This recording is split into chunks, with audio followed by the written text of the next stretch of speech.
O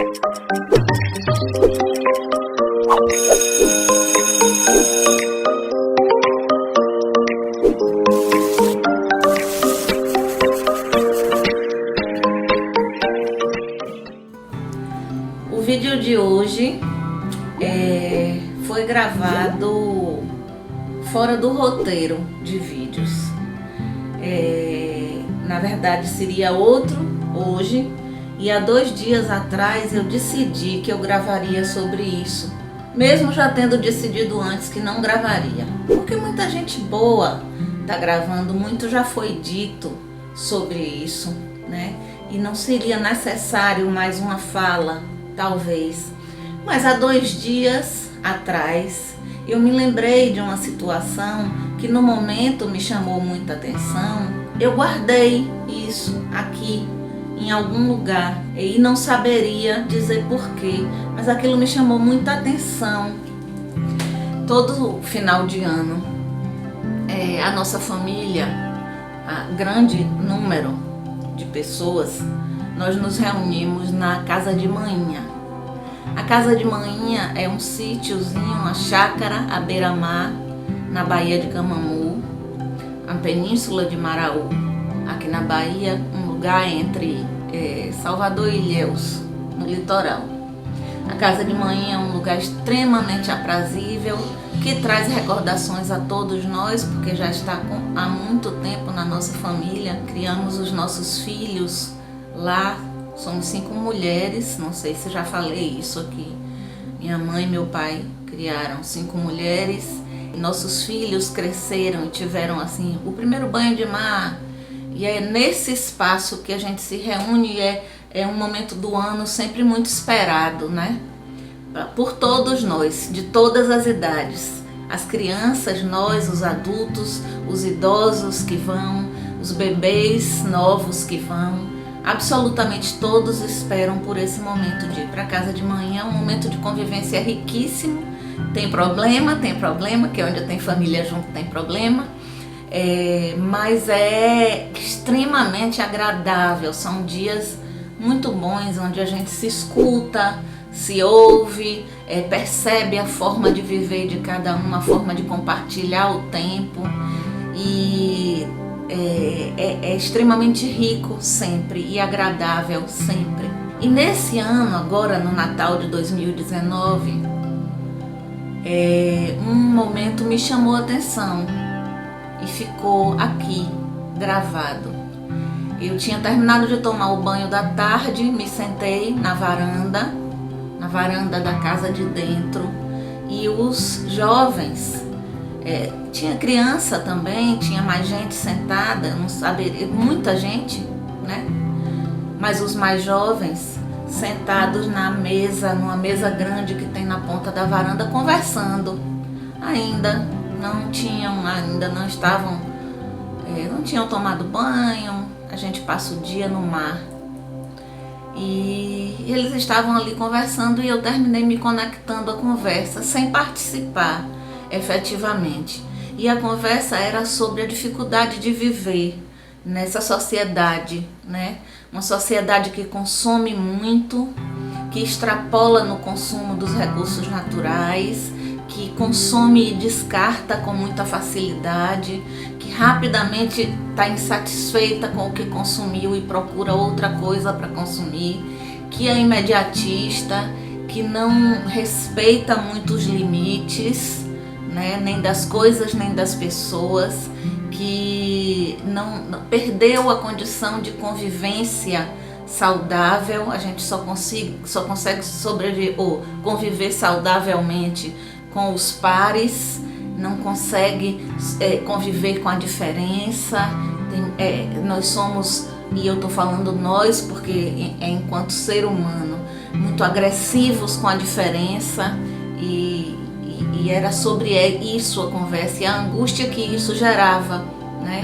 E teste em animais, teste de alimento em animais e tal, e são veganos, alguns são vegetarianos, outros nem uma coisa nem outra, mas todos estavam muito em comum acordo dessa dificuldade de viver, né? E eram jovens falando dessa dificuldade de viver. E em determinado momento da conversa, alguém falou sobre como seria bom que esse mundo fosse reiniciado.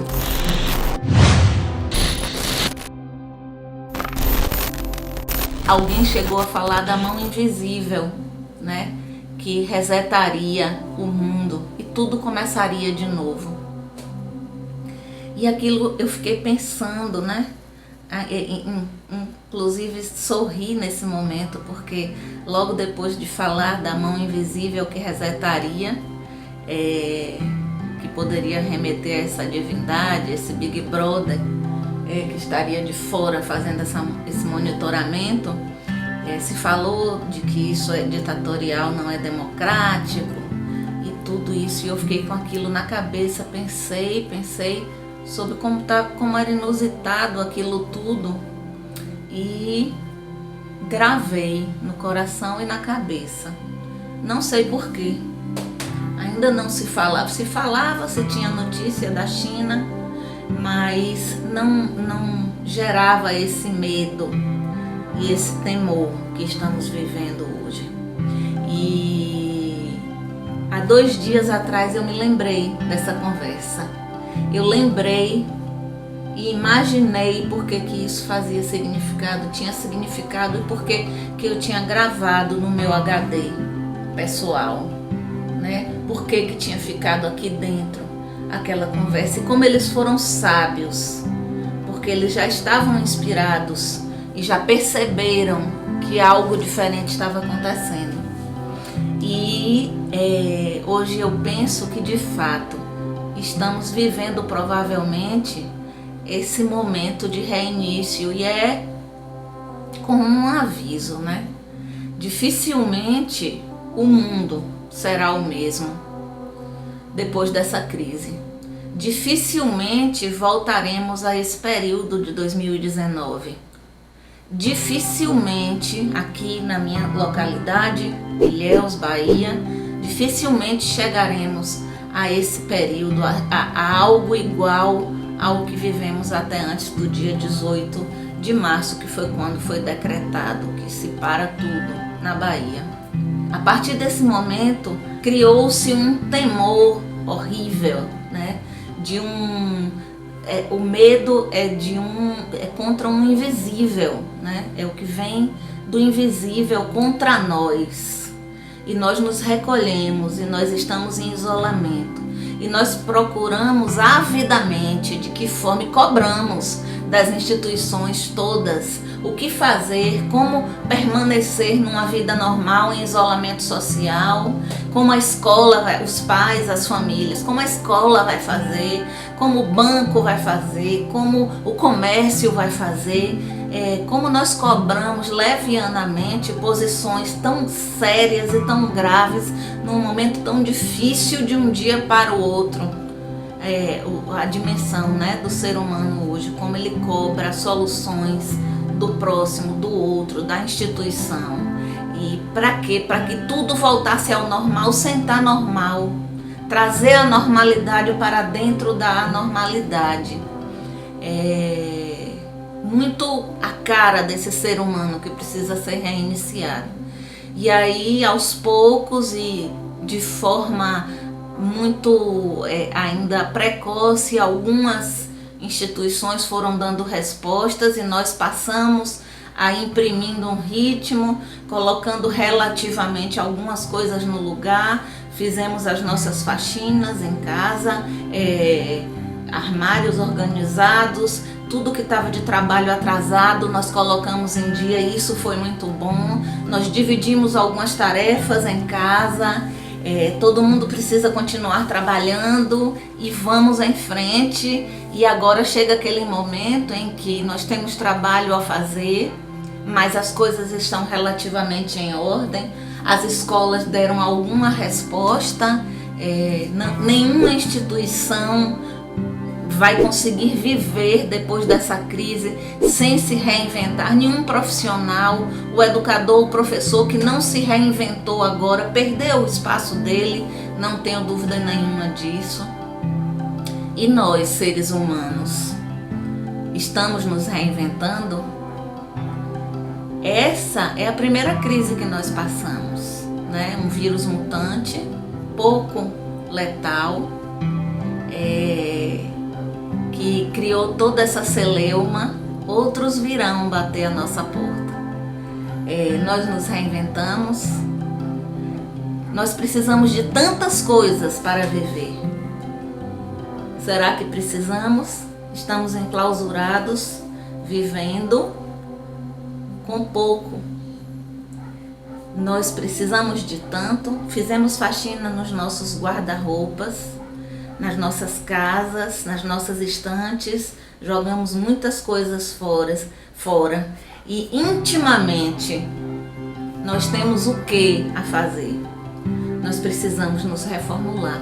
Nos reformulamos e reorganizamos na medida que podemos, enquanto profissionais. E pessoalmente o ser humano tem esse desafio de se reformular enquanto ser humano, entender qual é a necessidade de fato que ele tem e como conviver num mundo que não vai parar nessa crise, né? Como nós faremos para conviver melhor, né? Quem será esse ser humano do futuro? Quem será esse homem e essa mulher do futuro? Essas pessoas do futuro? Precisamos organizar as nossas estantes emocionais, as nossas estantes pessoais, reorganizar a nossa biblioteca, reorganizar os nossos saberes, entender o que é que nos vale ainda para esse tempo que vivemos, tranquilizar o nosso coração e nos reinventar enquanto pessoa, né? Porque a mão invisível está reiniciando o nosso mundo. E nós temos essa oportunidade de começar de novo, de agora. E isso é bom. E isso é muito bom.